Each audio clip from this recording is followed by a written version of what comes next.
আছো তোমরা? ধরো আজকে তোমাদের একটা মজার গল্প বলে শুরু করি। ধরো শীতের দিন বিয়ের দাওয়াত খেতে গেছো, অনেক শীত, তাই ভালো ড্রেস পরে গেছো, কারোর সাথে নেই, কাউকে পরিচিত পাচ্ছ না, তাই দেখে তোমার মন খারাপ। হঠাৎ দূরে দেখলে খুব সুন্দর একটা মেয়ে বসে আছে, তাকে দেখে তোমার ভালো লাগছে। তুমি কিছুক্ষণ পর তার সামনে যে দাঁড়ালে এবং বললে, hi, I am single, ready to mingle. তো এই কথা শুনে তার মনের ভাব কি হলো সেটা একটা বড় প্রশ্ন। সেও যদি একই রকম মনে করে তাহলে হয়তো তোমাদের মাঝখানে একটা রিলেশন হবে। সেই রিলেশনটাকে আমরা বলি বন্ধন, অর্থাৎ তোমরা একটা প্রেম ভালোবাসার বন্ধনে আবদ্ধ হবে। তারপর তোমরা ডেট করবে, প্রেম করবে, এবং তোমার বন্ধু বান্ধব তোমাকে দেখলে বলবে, আরে দোস্ত, তোদের মধ্যে তো সেই রকম কেমিস্ট্রি। সো দেখো, দুনিয়ার সবগুলো বন্ধনের মাঝখানে যে জিনিসটা মেইন, সেটা হচ্ছে কেমিস্ট্রি। সেখানে বন্ধনকে খুব ভালো করে বুঝতে হলে আসলে আমাদেরকে কেমিস্ট্রি বুঝতে হবে। আজকে আমরা কেমিস্ট্রি যে অত্যন্ত মজাদার বিষয়টি নিয়ে আলোচনা করব, সেটি হচ্ছে কেমিক্যাল বন্ডিং বা রাসায়নিক বন্ধন। এবং আমি তোমাদেরকে বলতে চাই, এটা আমাদের বাস্তব জীবনের প্রেম ভালোবাসার বন্ধন থেকে কোনো অংশে কম মজাদার নয়। আমরা আমাদের আজকে পুরো ক্লাস জুড়ে বন্ধন কেন হয় এবং কিভাবে হয়, এই দুইটি প্রশ্নের উত্তর খুঁজে বেড়াবো। আমাদের প্রথম অংশে আমরা ফার্স্টে বুঝতে যাব একটি রাসায়নিক বন্ধন কেন হয়। এই প্রশ্নের উত্তরটি খোঁজার জন্য আমরা এই মহাবিশ্বের একটি বিরাট সূত্রের কথা জানব। এই সূত্র দ্বারা এই মহাবিশ্বের যে কোনো কিছুকে ব্যাখ্যা করে দেওয়া সম্ভব। ধরো তোমাকে এসে কেউ জিজ্ঞেস করলো এমন একটা কোশ্চেন যার অ্যান্সার তুমি জানো না, তুমি এই সূত্রটা বলে দিলে অবশ্যই এটা কারেক্ট অ্যান্সার। কি সেই সূত্র, সেটা আসলে আমরা একটু শুনি। মহাবিশ্বের সবচাইতে বড় সূত্র হচ্ছে, এই বিশ্বের সকল কিছু, সকল প্রসেস একটা কারণেই ঘটছে। সেই কারণটা হচ্ছে সবাই স্থিতিশীল হতে চায়, সবাই স্ট্যাবিলিটি অর্জন করতে চায়। এখন কথা হচ্ছে, এই স্থিতিশীল বা স্ট্যাবিলিটি হওয়া, এটার মানেটা কি? এর মানে হচ্ছে সবাই নিষ্ক্রিয় হতে চায়। নিষ্ক্রিয় হওয়া এর মানেটা কি? এর মানে হচ্ছে সবাই নিজের অভ্যন্তরীণ শক্তি বা ইন্টারনাল এনার্জিকে কমিয়ে আনতে চায়। তাহলে আমরা তিনটা শব্দ শুনলাম, একটা হচ্ছে নিষ্ক্রিয়তা, স্ট্যাবিলিটি এবং অভ্যন্তরীণ শক্তি বা ইন্টারনাল এনার্জি। এই তিনটি জিনিস আসলে একই সূত্রে গাঁথা এবং একই রকম। আমরা এখন প্রথম অংশে সেই জিনিসটাকে একটু বোঝার চেষ্টা করব যে এই স্ট্যাবিলিটির সাথে কি ধরনের সম্পর্ক রয়েছে। আমরা যেহেতু কেমিস্ট্রির ছাত্র, আমরা কেমিস্ট্রি নিয়ে আলোচনা করব এবং সকল উদাহরণে আমরা কেমিক্যাল বন্ডকে আমাদের আলোচনার মেইন কেন্দ্রবিন্দুতে রাখবো। আসো আমরা দেখি কিভাবে সেই বন্ডিং করা যায়। ধরো তোমরা সবাই দেখেছো নাইট্রিক অক্সাইড, NO, এটি একটি যৌগ এবং তাদের মাঝখানে অবশ্যই একটি বন্ধন আছে। এখন এটি একটি অণু, তোমরা জানো এটি অবশ্যই, এই যৌগটি মৌল থেকে উৎপন্ন। কোন মৌল? নাইট্রোজেন এবং অক্সিজেন। অবশ্যই এরা অণুরূপে প্রকৃতিতে অবস্থান করে, কারণ জানো পরমাণুর ফ্রি এক্সিস্টেন্স প্রকৃতিতে পাওয়া যায় না। নাইট্রোজেন আর অক্সিজেন থেকে নাইট্রিক অক্সাইড হতে হলে কিছু ঘটনা ঘটতে হয়। ঘটনাটা একদম সিম্পল না। প্রথমে এই নাইট্রোজেন N2 তাকে ভেঙে একটা নাইট্রোজেন আসতে হবে N, O2 ভেঙে আর একটা অক্সিজেন আসতে হবে O। তাহলে দেখো, প্রথমে দুইজন ভাঙলো, ভেঙে N আর O পাওয়া গেল। এখন এই N আর O দুইজন যুক্ত হবে, যুক্ত হয়ে NO বা নাইট্রিক অক্সাইড উৎপন্ন করবে। দুইটা ঘটনা, প্রথমে ভাঙলো, এরপরে সৃষ্টি হলো। তাহলে দেখো, যে কোনো কেমিক্যাল প্রসেসই হচ্ছে বন্ধন ভাঙা এবং বন্ধন সৃষ্টি করা এর প্রক্রিয়া। এখন এই যে বন্ধন ভাঙা, এটা এই প্রক্রিয়ার শক্তির কি ধরনের পরিবর্তন হয়, আসলে আমরা একটু সেটা বোঝার চেষ্টা করি। এটা বোঝার জন্য আসলে আমরা একটু হাতের এই মার্কারটার দিকে লক্ষ্য করি। এই মার্কারের একটা বডি আছে এবং একটা ক্যাপ আছে। এই ক্যাপ এবং বডি একটা বন্ধন দ্বারা লেগে আছে এবং এই কারণেই এটাকে আমরা উল্টা করে রাখলে সে লেগে থাকে। এখন তোমাকে বলা হলো এই দুইজনের বন্ধনকে ভেঙে ফেলো, কি করতে হবে? অবশ্যই তুমি বুঝতে পারছো, তোমাকে শক্তি প্রয়োগ করতে হবে। তুমি যদি শক্তি প্রয়োগ করো, এই শক্তিটা কোথায় গেল? এই শক্তিটা অবশ্যই মার্কারের ভেতরে ঢুকে গেল।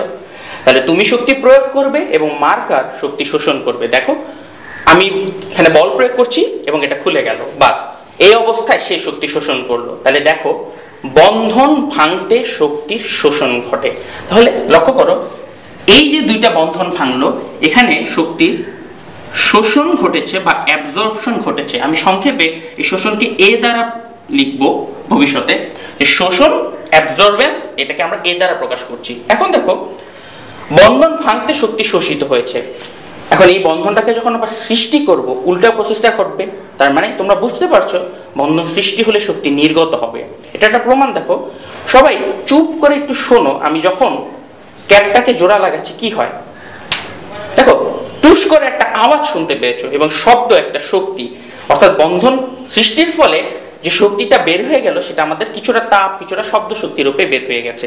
তাহলে আমরা এখানে লিখব বন্ধন সৃষ্টিতে শক্তির নির্গমন ঘটে। নির্গমন বা ইমিশনকে আমি সংক্ষেপে ই দ্বারা ডিনোট করব, প্রকাশ করব। তাহলে আমরা বলতে পারি একটা কেমিক্যাল প্রসেস যেমনি বন্ধন ভাঙা বা বন্ধন সৃষ্টির খেলা, একই সাথে বলতে পারি এটা শক্তি শোষণ এবং শক্তি নির্গমনের খেলা। প্রথমে শক্তি শোষণ হবে, পরে শক্তি নির্গমন হবে। এখন একটা কথা মনে রাখবা, এটি রাসায়নিক বিক্রিয়ায় দেখো N2 বন্ধনগুলো ভাঙছে আর NO বন্ধন তৈরি হয়েছে। যেই বন্ধন ভাঙছে সেই বন্ধন কোনোদিনও তৈরি হবে না। রাসায়নিক বিক্রিয়ার একটা বড় কথা হচ্ছে ই এর পরিমাণ কোনোদিনও এর সমান হবে না। অর্থাৎ ভাঙতে যে পরিমাণ শক্তি শোষিত হয়েছে আর সৃষ্টিতে যে পরিমাণ শক্তি নির্গত হয়েছে, এই দুই শক্তির পরিমাণ কোনোদিনও সমান হবে না। তাদের মধ্যে অবশ্যই কেউ বড় এবং কেউ ছোট হবে। আসো আমরা দেখি। তাহলে আমাদের হাতে দুইটা অপশন রইল, ইমিশন অ্যাবজর্পশনের চেয়ে বেশি হতে পারে আর ইমিশন অ্যাবজর্পশনের চেয়ে কম হতে পারে। আমরা ওই ভৌত জগতের মহাসূত্রের ব্যাখ্যায় আসতেছি, এই দুইটার মধ্যে কোন প্রসেসটা আমাদের জন্য ভালো। অ্যান্সার হচ্ছে ইমিশন অ্যাবজর্পশনের চেয়ে বেশি হওয়াটা সবসময় ভালো। তার মানে শক্তির নির্গমন শক্তির শোষণের চেয়ে বেশি হওয়াটা আমাদের জন্য ভালো। কথা হচ্ছে কেন? আসো আমরা একটু চিন্তা করি। ধরো নাইট্রোজেনকে আমরা ভাঙছিলাম, তো সেটা নিয়ে আমরা একটু চিন্তা করি। ধরো প্রাথমিক অবস্থায় নাইট্রোজেনের শক্তির পরিমাণ ধরো এতটুকু, এটা হচ্ছে তার শক্তির পিলার। তুমি এখন তাকে 5 জুল শক্তি প্রদান করলা, এখানে 5 জুল শক্তি অ্যাবজর্ব হইল। অ্যাবজর্ব হলে পিলারটা একটু বড় হয়ে যাবে। তাহলে দেখো এই পিলারটা কিছুটা এই লেভেল থেকে দেখো বড় হয়ে গেছে। এখন দেখো প্রথমে শক্তি অ্যাবজর্বের পরে আবার সেই শক্তিটাকে এমিশন করবে, এবং জানো কোনোদিনও 5 জুল শক্তি ঠিক এমিট করবে না, কারণ ই কখনো এ সমান হবে না। হয় 5-এর চেয়ে কম করবে, না হলে 5-এর চেয়ে বেশি করবে। আমরা বুঝতে চাচ্ছি বেশি হলে কেন ভালো। তাহলে ধরো সে এখন এমিট করলো 10 জুল শক্তি, মানে 10 জুল শক্তি এখান থেকে ছেড়ে দিবে। ছেড়ে দিলে দেখো এই যে পিলারটা সেটা অনেক নিচে নেমে যাবে না? তাহলে দেখো এই পিলারটা তখন ধরো নাইট্রোজেনের শক্তি এতটুকু হয়ে যাবে। এই যে শক্তিটা, এটা ছিল তার ইন্টারনাল এনার্জি। এটাকে আমরা বলে থাকি, এই শক্তির পিলারটা হচ্ছে অভ্যন্তরীণ শক্তি। তার অভ্যন্তরীণ শক্তি বা ইন্টারনাল এনার্জি। দেখো অ্যাবজর্ব করার ফলে অভ্যন্তরীণ শক্তির পরিমাণ বেড়ে গেছে। সত্যিই তো, কারণ তুমি বাইরে থেকে শক্তি শোষণ করে নিজের ভেতরে নিয়ে নিয়েছো, তাই বেড়ে গেছে। আবার যখন এমিট করবে বা ছেড়ে দিবে তখন তার শক্তির পরিমাণ কমে যাবে। দেখো যদি ই ইজ গ্রেটার দেন এ হয়, অর্থাৎ এমিশন গ্রেটার দেন অ্যাবজর্পশন হয়, তাহলে ইন্টারনাল এনার্জির পরিমাণ ওভারঅল কমে যায়। এবং আমরা প্রথমেই বলেছিলাম যে মহাবিশ্বের সূত্রই হচ্ছে সবাই চায় নিজের ইন্টারনাল এনার্জির পরিমাণকে কমিয়ে আনতে, এবং ইমিশন যদি অ্যাবজর্পশনের চেয়ে আকারে বড় হয় তাহলে এই অভ্যন্তরীণ শক্তির পরিমাণটা কমে আসে। তাহলে আমরা অনেকক্ষণ যাবত যে জিনিসটা বুঝতে চেষ্টা করলাম, এখন অভ্যন্তরীণ শক্তি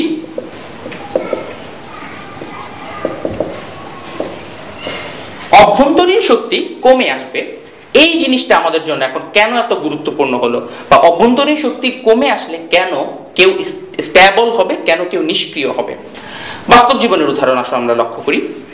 ধরো তোমরা এই ঘটনা পেপারে প্রায়ই দেখেছো যে মন্ত্রী এমপির ছেলেরা পুলিশকে থাপ্পড় মারছে। কেন?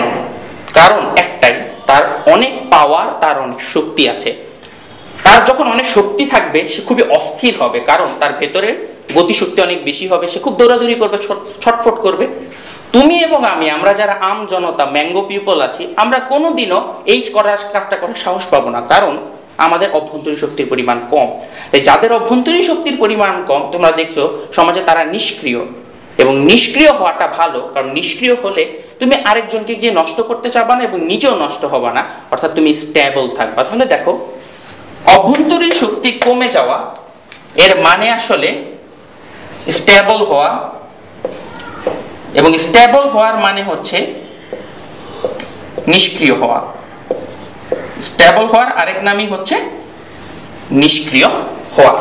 তাহলে এই যে কথাটা আমরা এখন বললাম, আসো আমরা এটা এখন হাতে কলমে একটা উদাহরণ দেখি যে অভ্যন্তরীণ শক্তি কমে গেলে সবাই স্টেবল হয় এবং নিষ্ক্রিয় হয়। বেশি কষ্ট করা লাগবে না। এই যে আমাদের কলমটা দেখো হাতের উপরে রয়ে গেছে, এই কলমটাকে যদি আমি কিছুটা উপরের দিকে উঠাই, এখন তাতে কিছু শক্তি জমা হবে। কেন?